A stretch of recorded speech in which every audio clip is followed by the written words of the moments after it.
Roll, you creaky piece of shit. Sonny pressed himself against the wagon, pushing with all he had.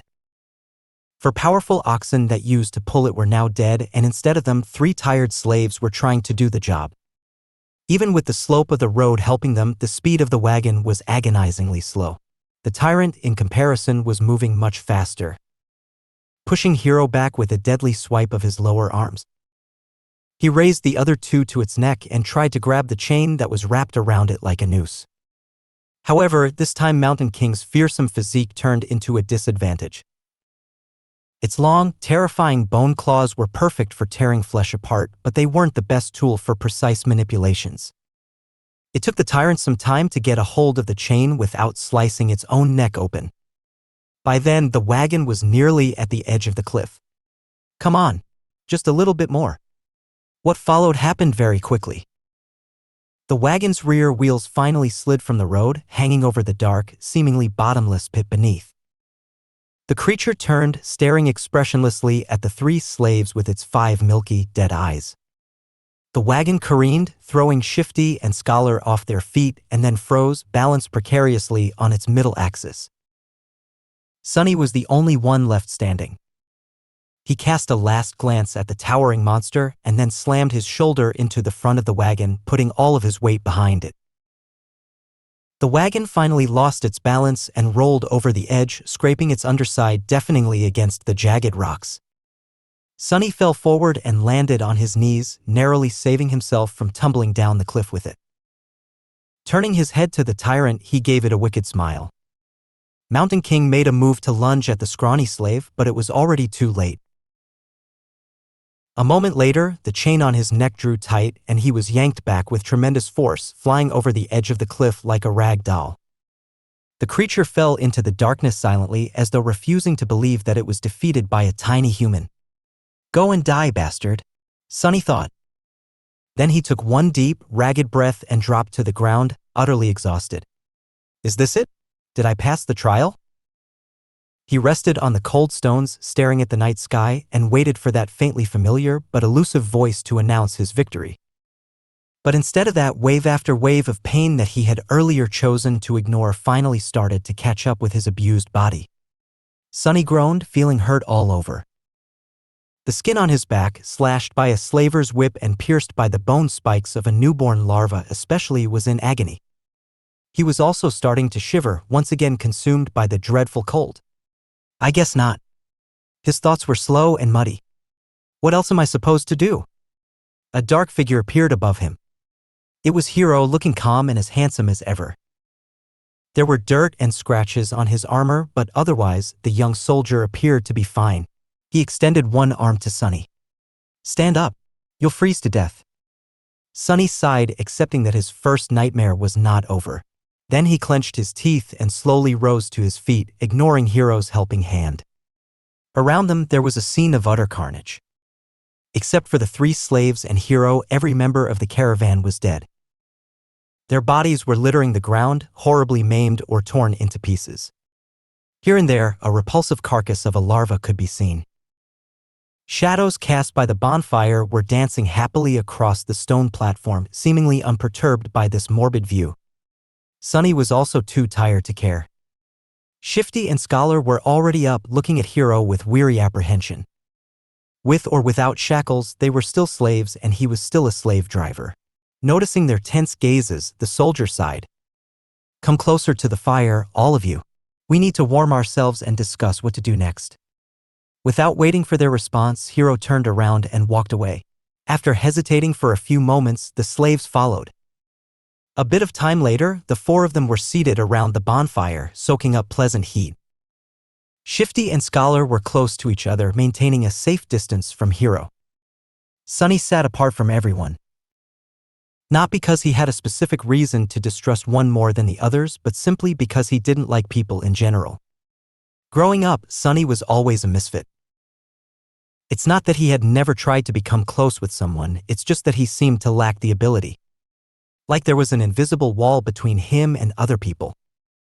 If he had to put it in words, Sonny would say that he was born without a small but important gear in his brain that everyone else seemed to possess. As a result, he was often baffled and stumped by human behavior, and his attempts to imitate it, however diligent, inevitably fell flat. This strangeness made others uncomfortable. In short, he was a bit different, and if there was one thing people hated, it was those different from them. Over time, Sunny simply learned to avoid getting too close to anyone and settled comfortably into his outcast role. This habit served him well, since it not only made him self-reliant but also saved him from being stabbed in the back by shady characters on multiple occasions. That's why he was not thrilled to share the rest of this nightmare with 3 strangers. Instead of trying to start a conversation, Sunny sat quietly by himself, lost in thoughts. After a few minutes, Hiro's voice finally broke the silence. Once the sun rises, we will gather whatever food and water we can find and go back down the mountain. Shifty gave him a defiant look. Why should we go back? To be put in chains again? The young soldier sighed. We can go our separate ways once we leave the mountains. But until then, I'm still responsible for your lives. We can't continue up the road since the way over the mountain pass is long and arduous. Without the supplies that were stored on the wagon, your chances of making it are not high. That's why going back is our best hope. Scholar opened his mouth, planning to say something, but then thought better of it and remained silent. Shifty cursed, seemingly convinced by Hiro's rational words. We can't go down. All 3 of them turned to Sunny, surprised to hear his voice.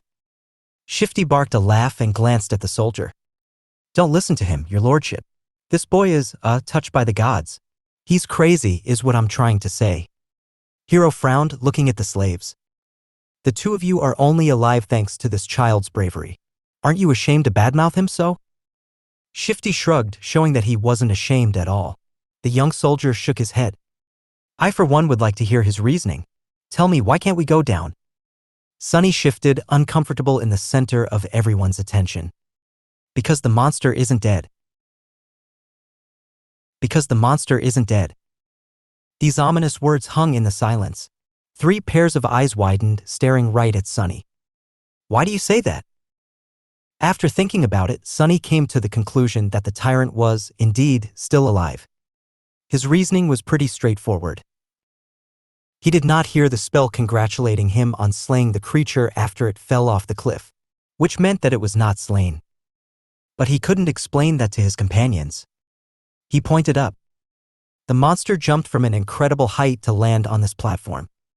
Yet it wasn't harmed at all. Why would it be killed by falling off the platform? Neither Hiro nor the slaves could find a flaw in his argument. Sunny continued. Which means that it's still alive somewhere down the mountain. So by going back, we will be delivering ourselves into its maw. Shifty cursed loudly and crawled closer to the bonfire, staring into the darkness with terror in his eyes. Scholar rubbed his temples, mumbling. Of course. Why didn't I realize myself? Hiro was the most stoic of the 3. After thinking it over, he nodded. Then we go up and over the mountain pass. But that's not all. He glanced in the direction where the tyrant had fallen. If the monster is still alive, there is a high possibility that it will return here and then pursue us. Which means that time is of the essence. We will need to move as soon as the sun rises. He gestured to the torn bodies littering the platform. We can't allow ourselves to rest the whole night anymore. We need to gather supplies now. If there was a chance, I would have liked to give these people at least a humble burial after gathering all that we can from them, but alas, fate has decided otherwise. Hiro rose to his feet and brandished a sharp knife. Shifty tensed up and watched the blade carefully, but then relaxed, seeing that the young soldier showed no sign of aggression. Food, water, warm clothes, firewood. That is what we need to find. Let us split up and accomplish one task each. Then he pointed at himself with the tip of the knife. I will carve the oxen carcasses to get us some meat.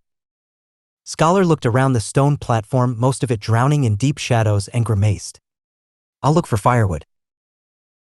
Shifty also glanced left and right with a strange gleam in his eyes. Then I'll go find us something warm to wear. Sunny was the last one left. Hiro gave him a long look. Most of our water was stored on the wagon, but each of my fallen brothers was carrying a flagon. Gather as many as you can find. Sometime later. Far enough from the bonfire to be hidden in the shadows, Sonny was looking for dead soldiers with half a dozen flagons already weighing him down.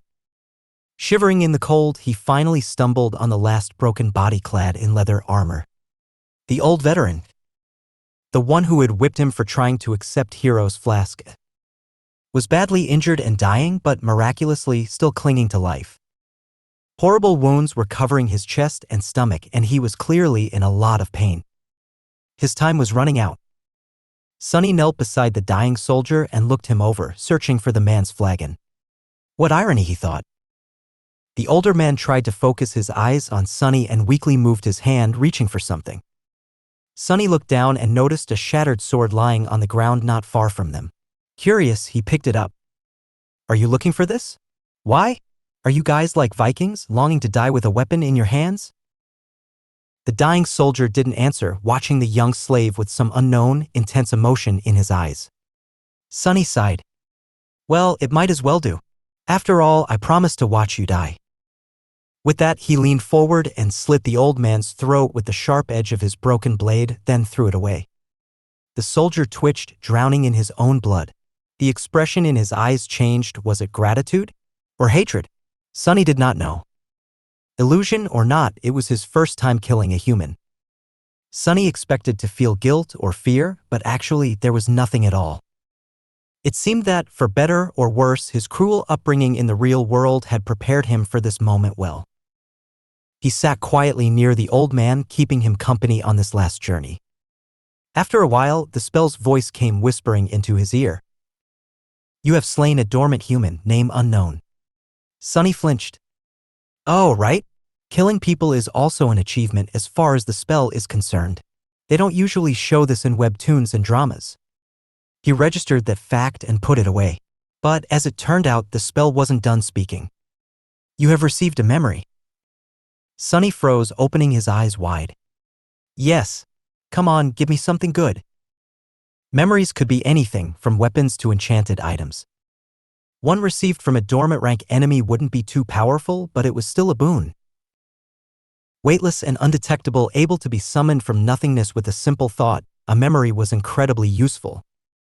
What's more, unlike corporeal things, he would be able to bring it back with him to the real world.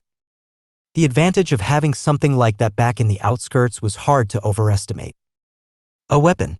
Give me a sword. Received a memory, Silverbell. Sonny sighed, disappointed. Well, with my luck, what was I expecting? Still, this thing was worth investigating. Maybe it had a powerful enchantment, like being able to send out destructive sonic waves or repelling incoming projectiles. Sonny summoned the runes and concentrated on the words Silverbell. Immediately, an image of a small bell appeared in front of his eyes with a short string of text below. Silverbell, a small memento of a long-lost home which once brought its owner comfort and joy. Its clear ringing can be heard from miles away. What a piece of crap, Sonny thought, dejected. His first memory turned out to be pretty much useless, like everything else he possessed. He was almost starting to see a theme in how the spell was treating him. No matter. Sonny dismissed the runes and then got busy removing the dead man's fur cloak and warm, sturdy leather boots. As an officer, the quality of these clothes was a notch above those of the simple soldiers. After putting them on, the young slave finally felt warm for the first time since the nightmare began.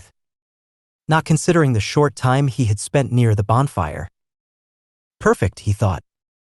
The cloak was a bit bloodied, but then again, so was Sonny.